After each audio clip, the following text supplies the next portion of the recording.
कहते हैं, राज, वैभव और धन कभी भी स्थायी नहीं होते। समय का चक्र ऐसा घूमता है कि भिखारी को राजा और राजा को फकीर बना देता है। ये कथा है इराक के बल्ख नगर के उस महान सम्राट की, जिसके चरणों में दुनिया झुकती थी, जिसके अस्तबल में 18 लाख घोड़े थे, जिसके खजाने का अंत कोई नहीं जानता था। उसका नाम था सुल्तान इब्राहिम इब्न अधम।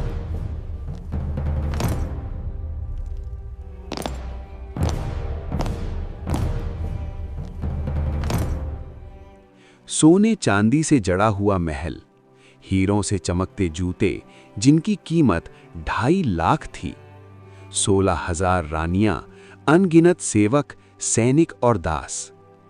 ऐसा वैभव शायद ही किसी राजा को प्राप्त हुआ हो। परंतु ये सब यूं ही नहीं मिला था।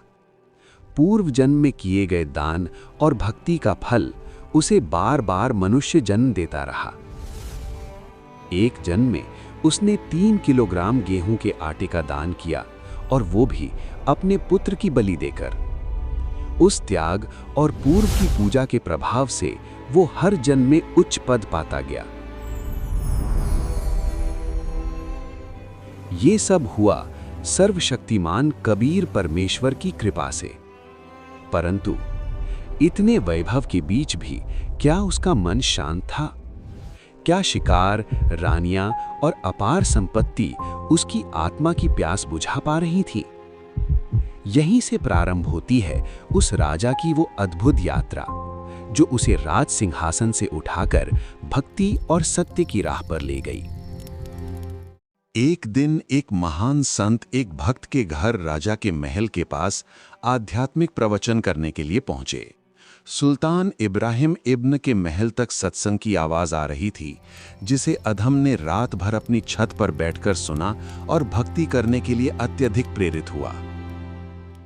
सुबह इब्राहिम इब्न अधम ने अपने सैनिकों से कहा कि वो किसी प्रसिद्ध संत से मिलना चाहता है। मंत्रियों द्वारा एक प्रसिद्ध नकली उपदेशक को राजा के पास लाया गया, और इब्राहिम ने उस नकली फकीर पीर द्वारा बताई गई विधि के अनुसार भक्ति करना शुरू कर दिया। फकीर ऐसे ढोंग करता था जैसे कि वे सभी दोषों और भौतिक सुखों से ऊपर है, लेकिन वास्तव में वो लालची और धोखेबाज था। इब्राहिम उस नकली बाबा से अत्यधिक प्रभावित था। इब्राहिम एक कीमती अंगूठी पहना करता था। उस लालची बाबा ने एक जौहरी की मदद से राजा की अंगूठी के समान एक नकली अंगूठी तैयार करवाई। एक दिन लालची बाबा राजा से मिलने गया और राजा के साथ नौका विहार करने की इच्छा व्यक्त की। सारे इंतजाम हो गए और दोनों नौका विहार करने के लिए निकल गए। नदी के बीच बाबा ने अधम सुल्तान को अपनी कीमती अंगूठी दिखाने के लिए कहा और चतुराई से नकली अंगूठी के साथ उसका आदान प्रदान कर लिया। इब्राहिम इब्न अधम ने उस नकली बाबा को वो कीमती अंगूठी भेंट करनी चाहिए, परंतु चतुर बाबा ने ये कहते हुए लेने से इनकार कर दिया कि ये कीमती गहने फकीर के लिए बेकार हैं, और फिर अंगूठी को नदी में फेंक दिया।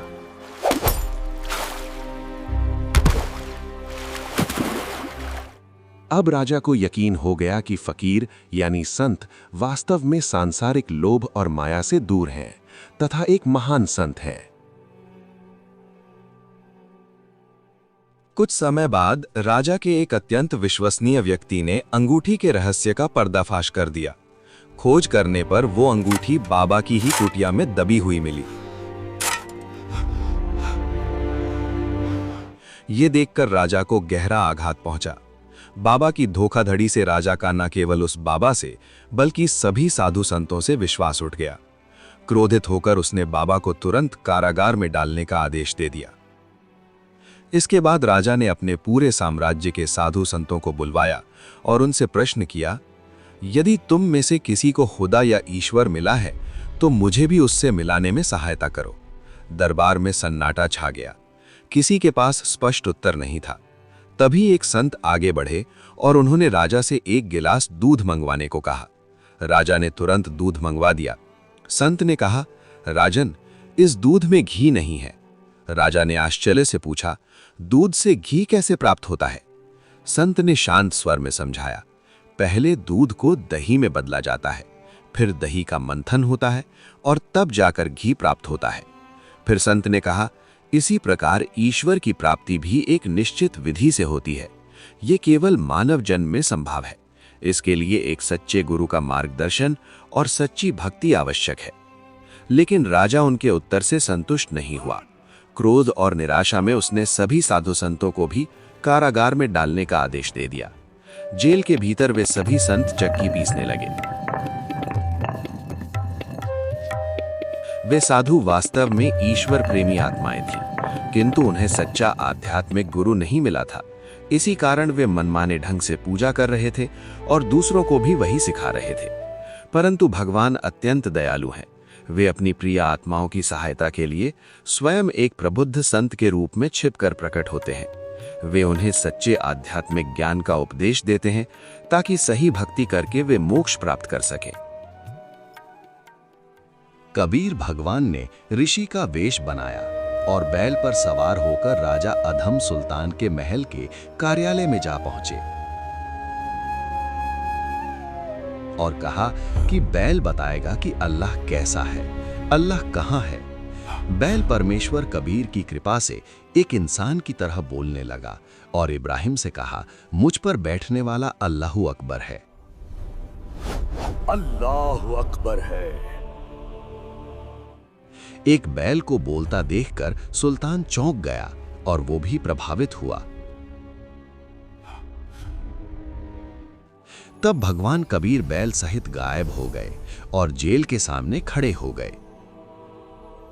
जैसा कि सैनिकों को निर्देश दिया गया था कि जो भी साधु या संत मिले उन्हें तुरंत कैद कर ले, उन्होंने कबीर परमेश्वर को कैद कर लिया। सिपाहियों ने कबीर साहब को चक्की चलाने को कहा, जैसा कि अन्य कैदी संत कर रहे थे।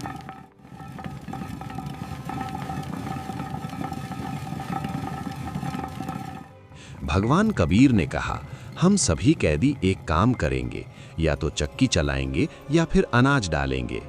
सैनिकों ने अनाज डालने के लिए सहमति व्यक्त की और सभी कैदियों को चक्की को चलाने के लिए कहा। कबीर साहिब ने सभी संतों को खड़े होकर आंखें बंद करने को कहा। कबीर साहिब ने एक चक्की चलाई। अचानक सभी 360 चक्कियां अपने आप चलने लगीं। कबीर परमेश्वर ने सैनिकों से कहा कि वे अनाज डालते रहें और जितना आटा चाहिए उतना पीस लें।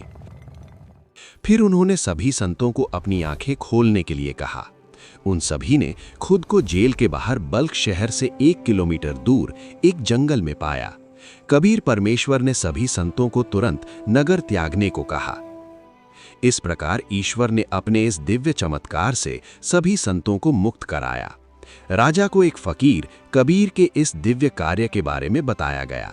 राजा जेल में आया और अपने आप चल रही 360 चक्कियों को देखकर हैरान रह गया। बाद में चक्कियां अपने आप बंद हो गईं।